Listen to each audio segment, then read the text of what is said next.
Hello, I'm Emilie Bellet, founder of Vestpod and author of You're Not Broke, You're Pre-Rich, and you're listening to The Wallet. Every week we bring you the best tips, guidance, and a good dose of inspiration to help you manage your money better. Today's episode is about what it really takes to build wealth over time, beyond quick wins or one-off decisions. I'm joined by Mary and Ken Okoroafor, also known as the Humble Penny, and authors of The Wealth Habit. Together, they share a structured approach to building wealth through identity, systems, and consistent habits. In this conversation, we explore what actually moves the needle when it comes to wealth, from the systems you put in place early on to the behaviors that compound over time. We also talk about increasing income intentionally, thinking globally, and the trade-offs that come with building long-term financial security. Remember that we are not certified financial advisors. Information shared in this podcast is for educational purposes only and does not constitute financial advice. So you just published The Wealth Habit. Can I see the copy? Yeah. I've read We it. did. It's amazing. It's really well structured, which I love. And you bring together mindset, system, and a long-term thinking, building wealth. And I know that's, a topic you've always been talking about. If someone takes just 3 things from the book, what are these? So I would say what comes to mind straight away is one of the main messages of the book is that wealth doesn't begin with money, it begins with a habit. A lot of the time we think it's when I've had that big pay rise, or I've maybe had an inheritance, or I've moved countries, or I played a lottery or whatever, that's how I would build wealth. When in actual fact, it's the small things that compound. And then I'd say one more, and then Mary has some to add as well, is the second is you can't outbuild or out-earn the identity you have in your mind. So before strategy has to come an identity shift. And for wealth to be built, that identity needs to move from where you are right now to a wealth builder mindset or wealth builder identity. All those things. I'd also say that you don't need to be perfect to begin, just start. And I think some people feel like they need to be a certain kind of person, look a certain way in order to build wealth, but no, just start where you are. Secondly, we also talk about the wealth habit more holistically. So it's not just about money, it's also about well-being, your time freedom, purpose, community, connections, and relationships. So that's one important thing, because there's no point in pursuing wealth at the expense of your well-being, say, for example. And finally, would say to not underestimate the power of just small changes. Over time, it can not only change your money, but also your life. So yeah, don't underestimate small changes. And I love that you've covered this mindset piece a lot in the book. Like that's really the first part. And you mentioned identity. What are some of the beliefs that people have that will then be barriers in terms of building wealth? I mean, let's forget numbers at the moment, but how do people see themselves with money? I'd say one that I've experienced certainly is that working hard is the only way I'm going to build wealth. Working hard is important, but it's not the only way to go about doing it. I'd also say another one is that building wealth is not for people like me. A lot of us carry that belief and believe that it's a certain type of person who can build wealth, when in actual fact, it's accessible to all of us if we really develop the right mindset, habits, and systems. I think that's really important because it takes everybody along the journey, because oftentimes we can feel it's only accessible to a particular type of person or a particular group in society, but it's open to all of us, I'd say. Yeah. And also tied to that is just thinking that you always have to trade time for money, is what we saw our parents do. But then you can have so much agency in terms of actually using your money to create assets. So you're not constantly having to trade time for money, but you can instead see yourself as a asset and a wealth builder. And another one is also feeling guilty around wanting to make more money. And maybe especially for women, it might seem countercultural for you to want to do that. And that might make you feel guilty when it comes to wanting better things for yourself in life. And that might actually cause some sort of self-sabotage when opportunities arise. And maybe another one is thinking that money is the root of all evil. Some Yes. things that people have learned, maybe, based on their religion, but it's not actually true. It's the love of money that is the root of all evil. And actually, sometimes more money can make you be more generous and walk in more Yes. purpose and peace. Yeah. I mean, I had a challenge with that as well, thinking that money was the root of all evil, and I actually had to think about, where did that stem from? It's not actually biblically true. So how did you change your mindset around money, especially Mary, if you had this belief? I think it's just through, reading, Yeah. but also just understanding that there's no conflict in what I'm doing with my values. As long as what I'm doing aligns with my values, then there's no conflict there. As long as I'm not, they call it cognitive dissonance when your behaviors doesn't align with your values. And for me, for us, everything we do, we always ask ourselves those questions. Does it align with our values? Is it something that, our faith, we're happy to agree to commit to our time? And if the answer is yes, then we will go ahead with it. Yeah, so that's what's helped me. Yeah, and I think values are really important, and being a little bit more intentional with how you Yes. spend money and what you do with your Exactly. finances. Yes. Yes, absolutely. And at what point do you think mindsets stop being helpful and start becoming some sort of delay? Mm. I'd say that mindset, as we recognize in the book, is the first pillar. But if you've listened to 20 podcasts, but you still haven't taken The whole action, wallet collection. exactly, the full series of the wallet, and you still haven't, automated an expense or automated a saving, you haven't opened an account, then there's clearly something going on there. So you really want to be able to, um, do something today, a small thing like, even the words you say to yourself, the type of language you use to describe where you are is a step towards that, or even automating one thing on the back of this podcast episode, for example. So I think it's just getting away from that analysis paralysis, Yeah. over researching, but without taking action. Yeah, and I think with mindset, it's so, so, so important, which is why it's one of our pillars.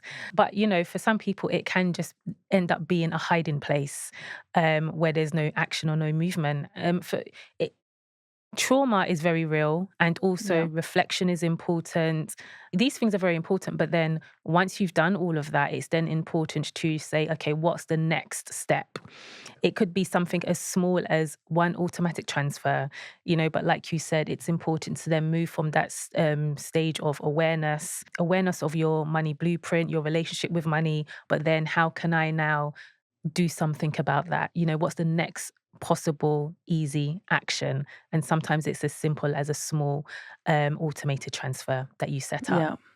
And you talked about perfection before. It's because we think we have to have everything lined up with money, everything perfect. We have to have this plan. We have to have it validated by maybe an advisor or something. But yeah, I love that you talk about the very small habits and how these can build wealth over a long period of time. So from the mindset, you talk about systems. I know, there's a lot of things, but maybe what are the top 2 or 3 things that you could apply today to your finances if we give something super practical to our audience? Yeah. Practically, I'd say one of the most, in fact, this is one of the biggest dominoes when it comes to habits or rather systems, is a system around paying yourself first. Because without that happening, many other things don't follow. So in the book, we talk about the 80-20-7 system or framework. And the idea behind that is simply, we suggest living on 80% of what you earn, saving and investing 20%. And in the book, we explain that you should try and do that for 7 years, because 7 years feels far away enough, but also quite close in proximity. I mean, take COVID or, the last few years, it's been 6 years or so since that's happened. So time goes by so quickly. The compounding effect over that time is really powerful. A second one is, again, we show in the book, is the effortless investing system. So allowing your money to go into 3 core buckets, one being the core, so that you're not betting your house or anything, but you're investing globally. So that's your core element, about 80%. about 10% to any themes you're interested in. Could be sustainability or AI or whatever that align with your values, like we were talking about earlier. And then the remaining 0 to 5% is maybe going into something like a rare opportunity that you come across. Could be a business, a joint venture, something happens in the world and you're taking advantage of that opportunity, and so on. And then the final one I'd say is probably a rhythm of Yeah. making sure you're checking things as things go by. And I would say to create a cash flow system so you know where your money's going, how much is coming in, how much is going out, and also a future self fund system. So you're putting money aside for the life that you want later.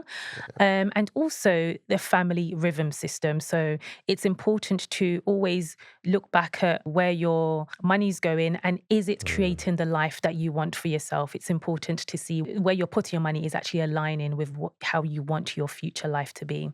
Yeah, and I think, I mean, I loved your ideas around having some rules and benchmarks. I mean, they could be different for everyone because we have Yes. different lives, we have different goals, but having this like ballpark numbers to understand where your money is going, I think that's really helpful. Yes. And once you have this system, then you can go a little bit deeper and think Yeah. about, you talked about cash flow.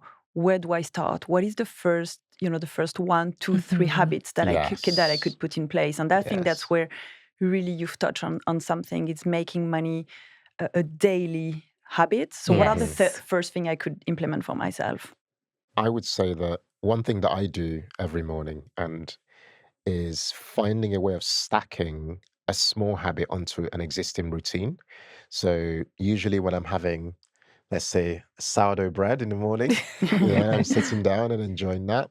One habit that I've stacked on top of that is to check our bank balances just to Yeah. make sure that nothing's, you know, nothing dodgy is happening, an unexpected expense hasn't come out, or or whatever. That's such a small thing, but it's so significant because it calms, that sense of nervous system, removes that stress. You know that everything's working as it should. So anyone who's listening or watching can do something like that. Taking in the book, we talk about this idea of we have a framework that is quite key called the habit loop of wealth. So you have a trigger. In my example, it's a sourdough bread. Um, then followed by an action. So in my example, it was checking the bank account and stuff. Then you need a reinforcement. So that reinforcement could be, I say, well done to us, we're doing well. Or like, a snap of your finger. It could be taking off a tracker to sort of check something. That's reinforcing that habit. And then the last stage of the 4 stages is identity. You could just say to yourself, yeah, man, we're doing well. I'm a wealth builder. Yeah. Or, we're doing well. Even you verbalizing that is helping to shift your perception of yourself from, how you might perceive yourself to how you want to actually become over time. Yeah. And, another trigger could be maybe not even just a trigger, an action could be weekly money check ins, because with that, your awareness then changes your behavior. A lot of people are quite far, they're detached from what's going on in their finances. And when you force yourself to do something as just maybe 5 minutes every week, just checking your accounts, that can help you then build the confidence to then change your behavior towards your finances. Yeah, actually, something came to me while you were saying that. So in the book, there's a piece of research we identified by Stanford University that said that it was called around temporal discounting, that said that when people looked at an AI rendered image of themselves, Yes, I maybe love at this the one. age of like, say, 70 or 75, it changed their behavior, it made them save more than twice as much compared to people who hadn't. And we did this recently, actually. Mary and We I did took an this image of exercise, ourselves yeah. and we used AI to put a prompt in to render it, to make us look like we're in In our our 70s. 70s. And it was interesting actually reflecting on what that then made us do in terms of our behavior. It made us start to think, wow, like, what do we need to be prioritizing more now to make sure that we become that person in the future who is comfortable, who feels safe, whose well-being is in a good place and have a good health. So even something like that, anyone can do that today without, no matter where you are in your finances. It's such a small task. It takes 5 minutes. But looking at that image, even like, on your phone, really begins to change how you look at money, because you're no longer disconnecting your current self from your future self. You realize it's the same person, but just at a different stage of life. And that's really powerful. Really powerful. I'd love to see your photos. We'll share it. We'll share it with you for sure. I think it's a bit biased though, because he met Mary. Mary didn't look that different. I was like, wow, this AI thing is a bit biased. But yeah, I've done it also, and I use it on some of my talks when we talk about pensions. It's powerful, isn't it? It's very powerful, and that really made me think about what is the life I want when I'm in my 60s, in my 70s, in my 80s. I mean, so maybe good health, family, where do I want to live, and try to think about the amount of money you will need in this life. So maybe then going back and looking at, retirement calculators and stuff like that, I found it was really helpful. But I love these ideas around like small habits, because we often think about, I need a lot more money and stuff. But this idea of just sitting down, thinking about money, very small habits, checking your bank account is such a good one, because it will solve, I think, a lot of issues in one go.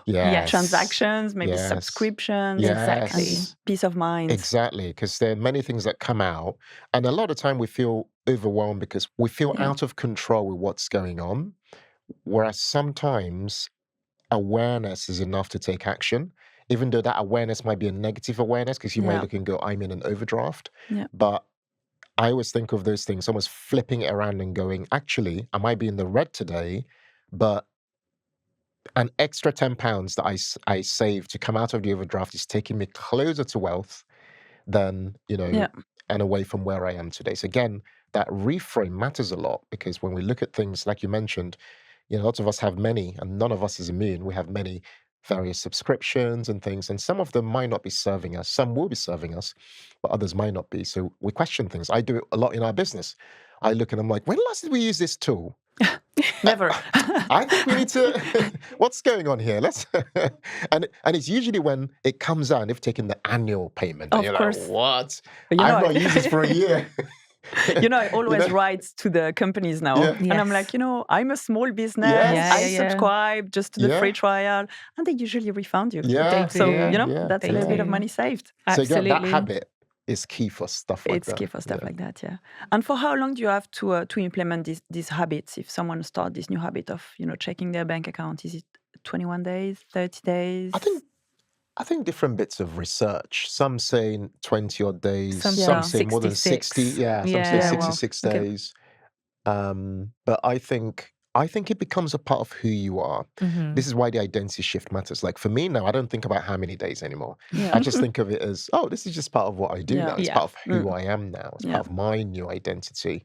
And I'm not doing it as performative. I'm doing it because it's improving our lives for our family, for example. And the key thing also is reinforcement. So whenever you carry out that action, if you do something like you mentioned, a fist pump or ticking off your tracker, it sends a signal to your brain that I enjoy doing this action, and you're more likely to do it again. You're more likely to repeat it. And what it's doing is actually rewiring your brain to actually seek out opportunities to continue that habit and make it stick, and then form your identity. And you repeat that loop, and it further reinforces and creates that identity shift for you.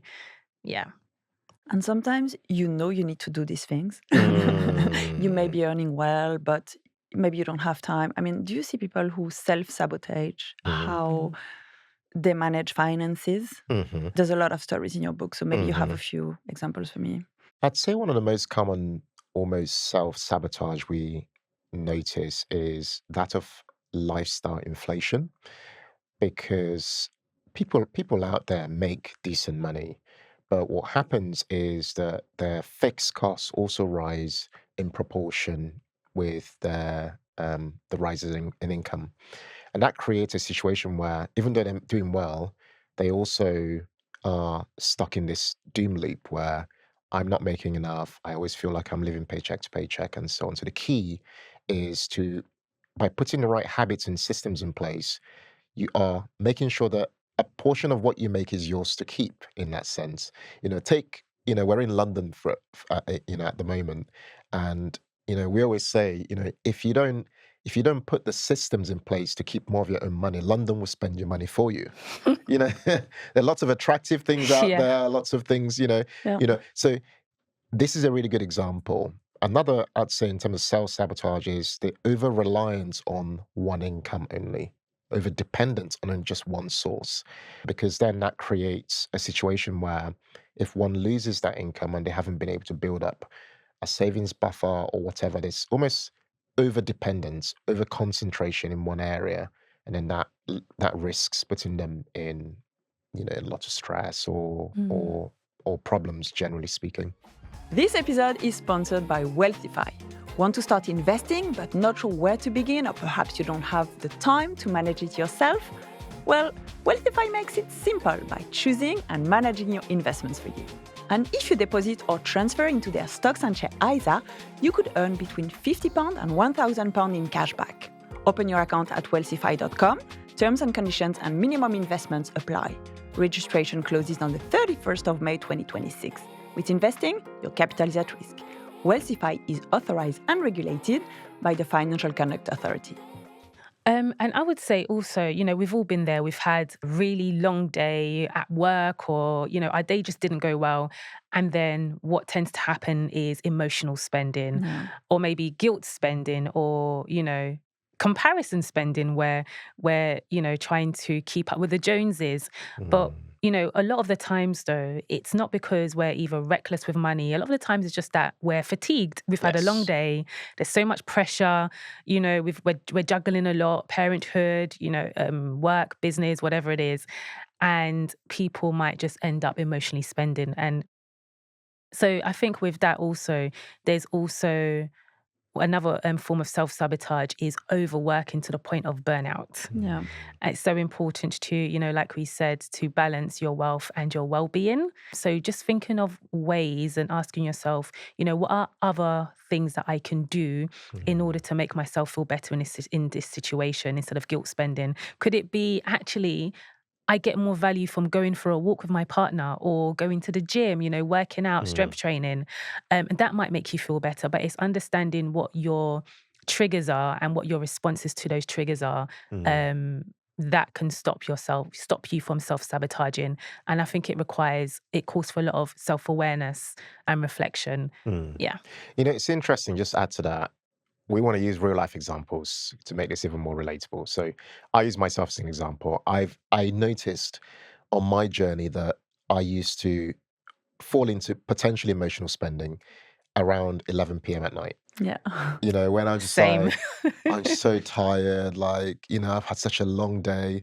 I just pick my phone up, go on one of these shops, I'm scrolling it, and and I became aware of that actually they've made it really easy for me. There's one click checkout, I click on it, boom, I've bought it, and it's coming next day. In fact, sometimes it comes the same day you bought the thing, right? So the way to combat that is to add friction, because a lot of what helps us to shift our habits and behavior is to change our environment. So how do we introduce friction around habits that are quite hard for us to, or things that we don't really want to happen? So me emotionally spending, for example. So what I did in that scenario, and I still have that today, is I set up certain custom modes on my phone. So at certain times, my phone shuts down and grays out. So at 9:30 p.m., all the apps shut down, except for contacts from loved ones. They can phone me and they can kind of get through, or emergencies.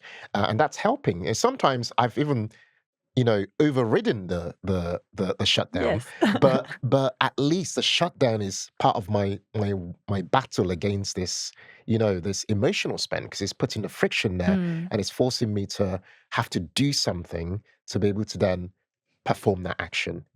And in the book we talk about the 24-hour pause button. It's a whole chapter dedicated to the neuroscience around and psychology. And the simple idea around that is almost, again, designing our environments by putting a bit of a gap between our intention and our actual action. So if we can pause our purchase, putting on a pause list, for example, that just helps us to, maybe have a chat, like I'm Mary, and go, babe, I'm thinking about buying this thing. And she go, what? That's not on our list of things that we wanted to spend on this month, or whatever. She might say, actually, yeah, I think that's great. We need it, or whatever. But that gap there just gives us time to regain that agency that Mary talked about earlier. I think that agency is very important. A lot of what society has designed for us is a way for us to lose that agency. They make it very easy. Everything's very bright, the colors, and there's no friction. Even even today, we hardly ever shop with cash now. Cash used to be the friction because you'd be like, actually, I'm using cash. And you're like, whoa, that's £500 or whatever. You can't just hand it over. You feel like you want to keep that money. But today, you just click or you just tap. There's a name for this, actually. It's called financial abstraction. Yeah. We are detached from the reality of what we're spending. And so we need to design the environment helps us fight that battle. And, just to add to that, there's also a lot of people are vying for our attention. So everywhere you see there's some sort of urgency, 40% off, only limited offer, limited time. Really, all of this perceived urgency is really just marketing in a bid to get you to, give in to FOMO, fear of missing out. Whereas when we're aware of what we need to do, then what we talk about in our book, JOMO, joy of missing out, we actually have a plan for our finances and where to go. So actually, you're not going to be easily led astray by all of the marketing that you see. The thing is, I think marketing is very important because sometimes there are things that are being marketed that you actually need and things that are truly things that align with your value and align with your goals. I think the key thing is having that gap where you're actually considering your purchase. Yeah. And you're not just doing it by default. You're actually saying, actually, is this aligned? Because there's certain things that I buy that are on offer. And I'm like, yeah, this is great. Like because you intended to buy Black Friday, but you have your list, and you're like, amazing. And it's great for me. And so, but the thing is that is an intentional purchase. It's not out of impulse. I think that's the key thing because there's a difference. We're not here saying don't buy anything. No, of course, money is meant to be enjoyed, but it's about making sure that that expenditure aligns with who we are becoming. Yeah, and that's the key thing. Yeah. So you're playing the system by taking these offers that will benefit you. But I love your points around phones, because in the end it became so central that we do everything on our phone, we do our shopping, but we can also do a lot of things for money. Money management can be done on our phones. So by sort of limiting what you can do and can't do, I think that's quite an interesting idea. Absolutely. I'd love to talk about income a little bit. You talked about earning and maybe side hustles. I love this idea of portfolio careers. I think we've discussed about that yes. on the personal level. What can people do to earn more? This is a powerful question, and a lot of people, because we've been conditioned to basically go to school, get good grades, start our careers, and wait for just only our employer to give us our income, right? But I think in this world where technology is changing a lot, it's important to regain that agency and confidence when it comes to creating value, right? So see ourselves as value creators. I'd say the very first thing to do, and this is one of the biggest shifts, because if this happens, then your identity is shifting, is to do something that makes you your first £1 or $1. This is so critical. Because it could be anything. It could be you solving a problem for somebody, taking away a pain. I give you an example, decluttering. Like a lot of us, like parents, are busy. Like our houses are filled with things that we just want to get rid of, right?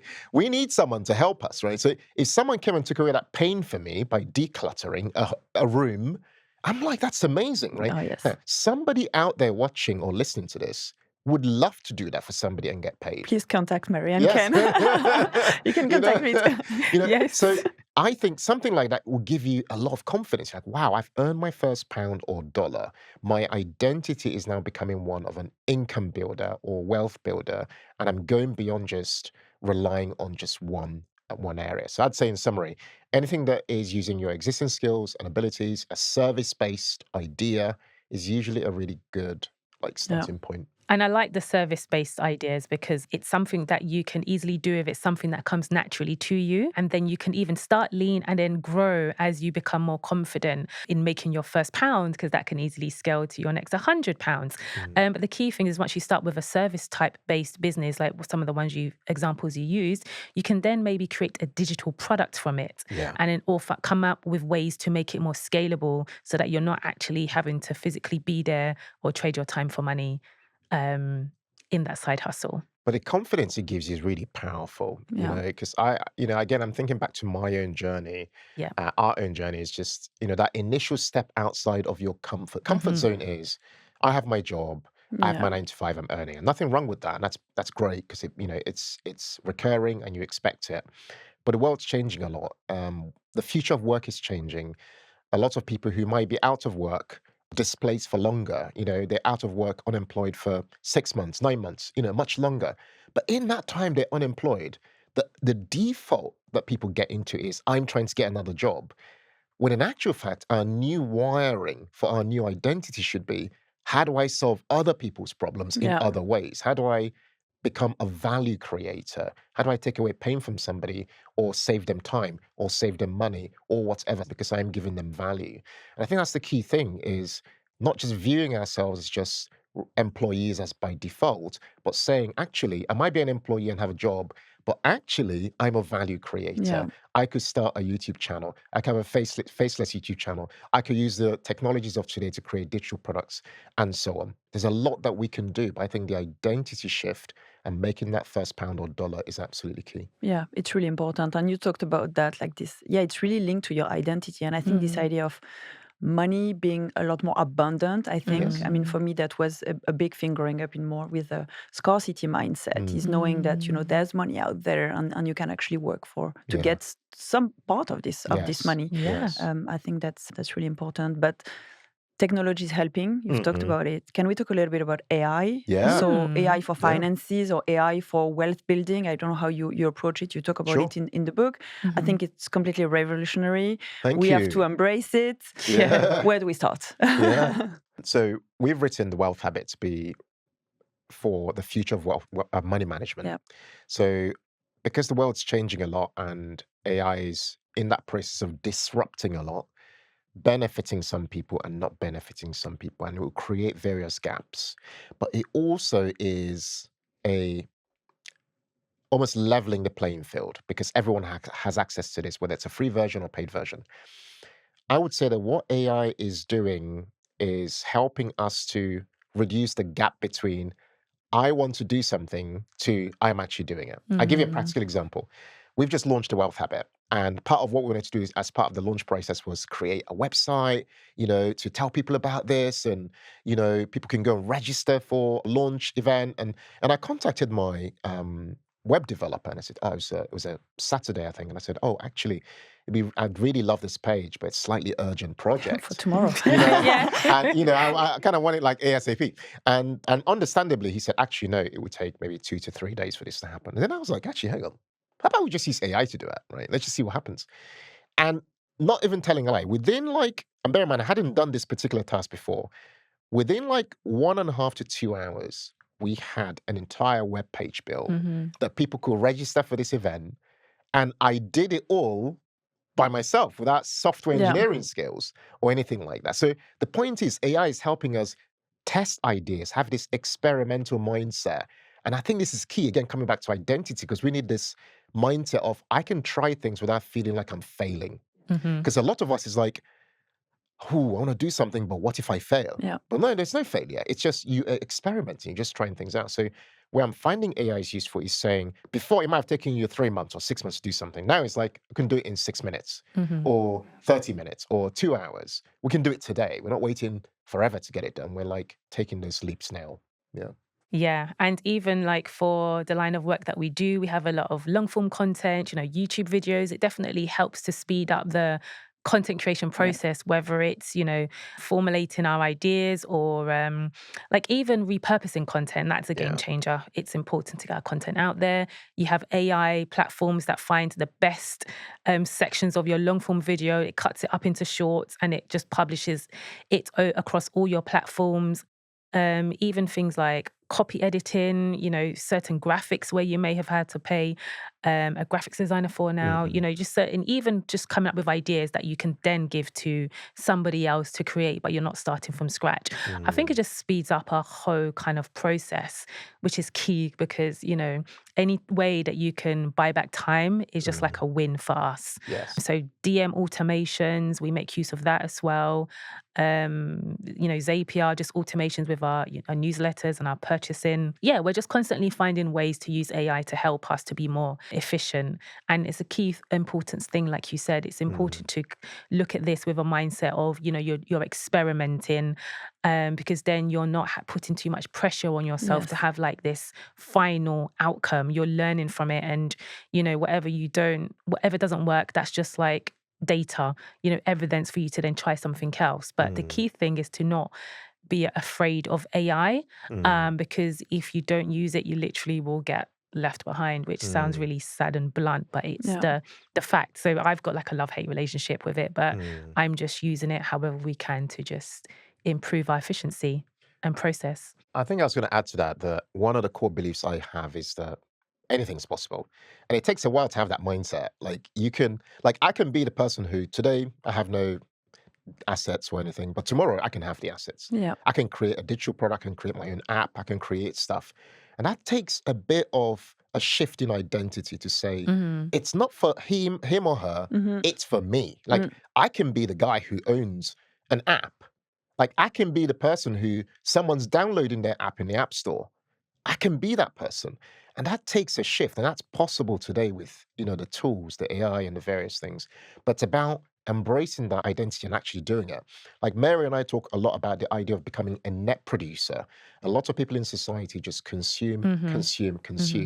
Now, consumption's important, but if you overconsume, there's a problem there because all you're doing is just digesting stuff without actually doing anything. What you want is to become a producer of things, such that in fact you become a net producer. What you're producing exceeds what you're consuming, because then you are in the fast lane of people who are going to be helped by the technologies of today, right? That's the first thing. The second thing I want to add with AI is we also use it for scenario analysis. So let's say I'm thinking about the future and I'm like, actually, I want you to challenge my thesis on this idea, right? And I'm using the AI to act as a challenge to my thought process, my biases, and almost give me worst case scenario, best case scenario, average case scenario. Just help me to really give me a boundary in my future outcomes. Could be planning for the future, could be thinking about much bigger goals, could be you might want to retire earlier, but you're like, actually, if the market does 8% average returns or 6%, actually, maybe if he doesn't do that, if he does 4% average, what might be my outcome? These tools are now sophisticated enough to help us visualize the future. In fact, you could even say to it, actually, I want you to draw me a diagram that helps me to see what this might look like in the future. Again, this is using the tool in a much more interesting way. You could even go as far as saying, I want you to find me evidence using current day data and past data that aligns with what I'm planning to do in the future. So again, we're pushing the boundaries of the technology, and we're not just almost at that surface level. Yeah. And finally, if I may add, I use paid versions of these tools because I find the paid versions just give you vast amounts of, possibility. Yes, you can obviously sell the free versions to kind of get your foot in there, but I think the paid versions just give you a lot more. Yeah. And I think that AI is also going to change the personal finance landscape a lot. I think it's going to revolutionize how people think about money and take decisions about money. Yeah. What would be your tips around using AI for personal finances? Because of course, you have to be careful, but at the same time, you have to leverage what's there, because that it's like having an agent by your side that can help you on your finances. I think for me, it's around saving you. Anything that saves you time and gives you clarity, it's very good for stuff like that. It's good for planning, like I mentioned earlier, thinking about the future, and also just helping you see stuff in your relationship with money that you might not have seen. Yeah. It will help you even come up with a persona that you might have around your relationship with money, and even give you ideas around, well, if I wanted to shift from this persona to this other type of persona, what might I need to do to make that happen? I also find using different AI tools useful. So I like to question one thing in another and then do the same Plug in it another. into another one. And I'm like, what's going Do on guys here? agree? Yeah, speak to each other. What are Yeah. you? What's actually going on here? I actually think, for the first time ever, we are in a really powerful environment to not only learn more but do more, and in our personal finances. So obviously there are AI tools, there's savings, apps and AI driven. savings tools that help you put money into pots and, help you have these if-then implementation setups where, if a certain balance in your account is at a level, it could take money and put it into this pot. So there are those body of tools, but then there are the language models that people use daily that can help them actually build scenarios. Like, I really like that. For me, I always say the future is like open land and nobody's planted anything on. That's how I kind of look at the future. We have, like, when you walk across London, look across, you're like, wow, like all this here was someone's imagination. All these buildings, like we were here just looking outside, like there's a building being built, it's been built halfway. We're like, wow, you can see all the glasses the glass being put on, and we're like, wow, this was someone's imagination. Someone began with this idea here. They said, we're gonna have this land, we're gonna build this building, this is how we're gonna design it. This is how I think about the future. Like, so there's no, although we might all have challenges like with gender, ethnicity, all these things, but the future we're all walking into, no one has a claim on it. It's for us to say, I will build that future. Like, I'm the person who would design what that future will look like. And I think that's vastly powerful, particularly given the technologies of today.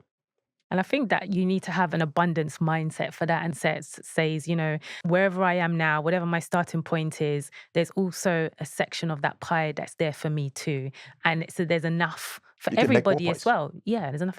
And I think with, AI, it's really good and powerful because it just helps you to connect those dots, helps you to see the patterns in your behaviors, that would probably take you a bit longer to spot. And so just use it to your advantage, we'd say. Absolutely. Before we go into the quick fire questions, one last question, because I know you've talked about that, especially in your first book, is about trade-off. You have to make sacrifices. I know your guys are, creators and quite optimistic, but it's not always easy to build wealth. So what should people know about trade-offs, maybe? This is a hard one because I find that you sometimes have to say more no's than you might normally do in order to achieve your goals. And people might not really like that. It might even lose you some friendships. It might create awkward moments or whatever. And that's important. And it also might affect the fact that you are delaying gratification. Some people might want to just go out and, go on certain holidays, and you're like, actually, that wasn't quite in our plans. So there's stuff like that. There's the emotional aspect, but there's also the everyday aspects that are true, like trade-offs. It might also affect the image of yourself and your status, right? So, for example, we talk about cars. A lot of people can relate to cars because their identity is connected to what type of car they drive, and we had to disconnect those two things. And that takes quite a while to do, to say, actually, my identity is not being driven by the type of car I drive. My car serves a purpose. It takes me from here to here, but it's also allowing me to invest more of my money for the future that I'm building. So there's also that perspective where a trade-off is that you are giving up on that status. No one's going to see you pulling up in your nice car anymore and say, wow, you're successful because of your nice car. You now need to get used to people saying, yeah, he or she just drives a normal car, and that's okay for them.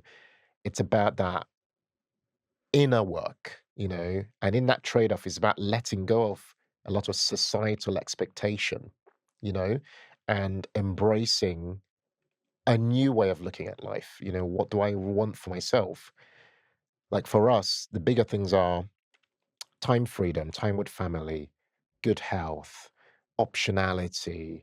These things are not visible. This idea of quiet wealth, you don't see it, but it's there and gives life a lot of meaning, gives life a lot of, you feel at peace in many ways, So, yeah. Yeah, and I think when you think about trade-offs, it's also very important to really, really be connected to your why. What is the reason for all these trade-offs? And it's important to always tie it back to your vision, and be very close to that vision. Because there's many things that for example, we wanted a nice big house, we wanted a garden, we wanted a close proximity to our family, but we also wanted to pay off our mortgage in 7 years. You can't really have it all. And I guess for us, it meant that we had to think about where we were going to live, where we wanted to buy a home. And for us, that was on the outskirts of London. Other types of trade-offs, use the example of the car. We worked very hard, and the natural trajectory would be for us to upgrade from a Audi A4 to a Q7. But actually, when we thought about our life vision, what we wanted for ourselves, we actually ended up getting a second-hand electric car, which meant that, the running costs were significantly lower. We went from spending £30 a week on diesel to £30 a month on electricity. There's so many examples, like just changing where we did our food shop. Some of these things were difficult, and there was some sacrifice, there was some compromise, and a bit of delayed gratification. But the key thing was that we still found other things that we could do to bring us joy along the journey that didn't cost a lot of money. There's so many things that people actually get joy from that doesn't cost a lot. The examples that I mentioned, going out for walks, going to the woods, going to the gym, letting steam off, spending time with family, children, nephews, nieces, friends, having potluck parties, inviting people over. It's not every time you have to go out to a restaurant, or, why not all cook a meal and bring it together and have, it's more intimate and intentional. So there were many trade-offs, but I think it's important for people to be, self-aware. Ask yourself, why do you feel you need to live a certain way, have a certain lifestyle? Is it because of cultural expectations or unrealistic expectations that you're placing on yourself because maybe comparison to your peers? I think the more self-aware we are, the more intentional we can be about these trade-offs. Just to add real quick, the postcode point you made, or postal code point you made, is really important, because in the book, we have a chapter called The Global Wealth Habit. And in there, we talk about the idea that your postcode is one of the most expensive financial decisions you ever make, because it affects how much stress you have, how much mortgage debt you borrow. It would even affect how many more years you need to work in order to retire. And so we need to think very carefully about that, because, again, this comes with trade-offs. Some people say things like, oh, I can't live there. I must have an SW postcode, or I must have a, and these things, we need to challenge these default assumptions. Like, where did these ideas come from? Like, where did we come to embrace these things that we want? Like, where did they come from? Are we doing it because of other people, or are we doing it because of what we truly want? I think it's actually a really key point, because if you really play out the scenarios, again, using AI, you can do this. If you really play out the scenarios, you go, oh, I'm going to live in this postcode versus I want to live in this postcode. This one will make me borrow 600 or 700K mortgage. This one will make me borrow 350 to 400K.